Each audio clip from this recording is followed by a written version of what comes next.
C'est un mois très spécial et qui me tient vraiment à cœur parce que je vois plein de femmes ici présentes et vous savez au fond de votre cœur ce que c'est que d'être une femme dans ce siècle où nous vivons. Ces dernières années, on a vu de plus en plus émerger à travers le monde les mouvements de femmes que j'appuie. Si on pense encore à Haïti, à nous autres, il y a quelques années de cela, quand on pense qu'on n'avait pas le droit de voyager et de laisser le pays sans l'autorisation signée de notre mari, et c'est grâce à Michel Bennett qu'on a pu être émancipé dans ce sens-là. Donc on vient de très loin. Et jusqu'à présent, il y a beaucoup de tabous au sujet des femmes qui nous empêchent d'évoluer en tant que telles. Mais je vous étonnerais peut-être si je vous dirais que, par contre, je ne suis pas, ou du moins je ne me considère pas féministe. J'approuve et j'appuie les femmes, mais alors je ne peux pas dire que je ne me considère pas féministe. Je suis pour la femme, mais il y a beaucoup de mouvements féministes ces derniers temps qui sont très radicaux. Et moi, je suis pour la complémentarité. Parce que je pense que si l'homme ne devrait pas exister, Dieu ne l'aurait pas créé. Je parle d'homme, le masculin.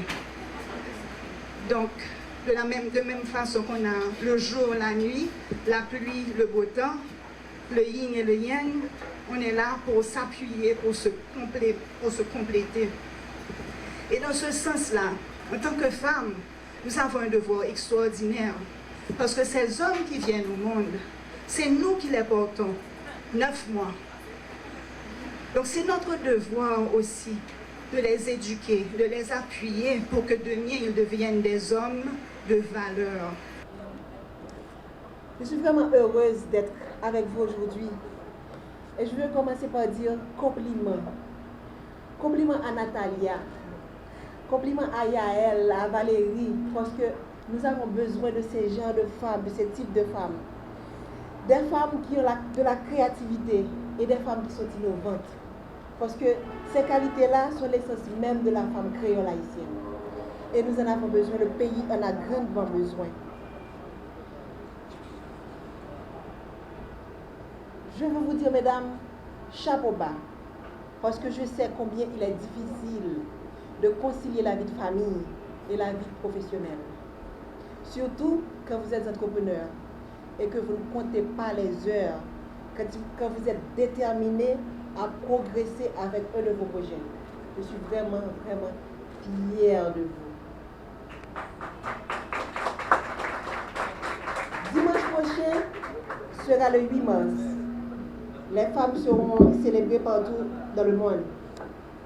De notre côté en Haïti, ce sera l'occasion pour nous de nous rappeler de l'héritage issu de la longue lutte menée durant des années par plusieurs générations de femmes, pour que la place et le droit des femmes soient reconnus dans notre société. Même s'il nous reste encore beaucoup de chemin à parcourir pour l'acquisition pleine et entière de nos droits, comme le droit à l'intégrité corporelle, le droit à ne pas subir de violences sexuelles, le droit d'être considéré comme l'égal de notre mari, pour ne citer que cela. Nous avons quand même enregistré des avancées assez significatives dans le cadre de l'autonomisation de la femme sur le plan social et économique. Pendant longtemps, nous avons été l'objet de préjugés et de discrimination en tant que sexe faible, nous empêchant de réaliser notre potentiel.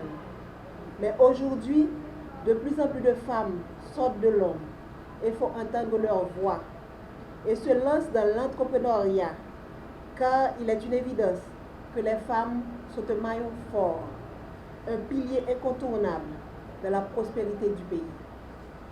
Nous représentons 52% de la population et grâce à notre diversité, notre sens de leadership, nous constituons une force productrice et créatrice de richesses et de biens. D'ailleurs, nous n'avons pas peur de travailler. S'il s'agit des domaines de la création artistique et artisanale, du commerce formel ou informel, de l'hôtellerie, gastronomie, agriculture, vente de services, nous sommes là. De ce fait, il est primordial pour nous de nous regrouper et de nous porter main forte les unes les autres afin d'entamer des initiatives génératrices d'emplois et de revenus pour soutenir nos pères en difficulté. Femmes doivent aider femmes. Je voudrais adresser ma chaleureux remerciement encore à Natalia, Yael, Valérie pour m'avoir invité à prendre part à cette activité qui valorise majestueusement le travail des femmes. Merci également de commémorer la journée de la femme autrement, en nous permettant d'avoir un regard différent sur cette question sensible. Femmes et argent, femmes et business, femmes et autonomisation économique.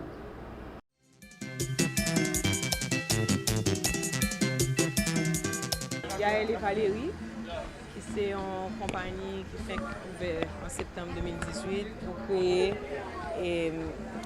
tissu d'ameublement avec papier peint qui est inspiré de culture haïtienne. Nous avons presque 160 designs, 5 à 6 collections que nous faisons. Et puis ensuite, c'est Angel Touch. Angel Touch, c'est une compagnie c'est la caille nous que nous recevons événement ça. Et eux-mêmes, ils produisent produits pour wellness, qui c'est produits de corps, soins de beauté, crème pour le corps, huile, etc. C'est ça que nous faisons. Et nous voulons organiser l'événement ça, parce que son événement, premièrement, c'est parce que nous sommes 2 entrepreneurs femmes. Et nous connaissons que entrepreneuriat féminin sont bagages qui grand pile défi là-dedans. Donc c'est pour ça que nous voulons vraiment fêter l'occasion ça, fêter le mois de la femme, fêter et belle fête ça, que moi-même je prends particulièrement, que moi j'aime en pile, parce que je fais le 8 mars tout.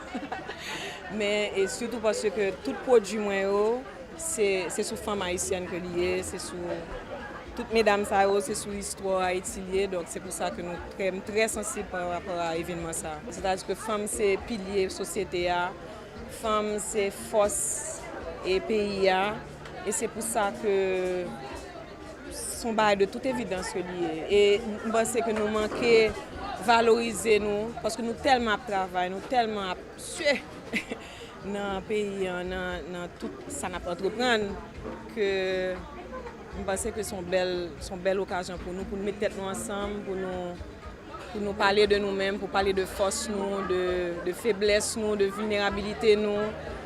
C'est ça.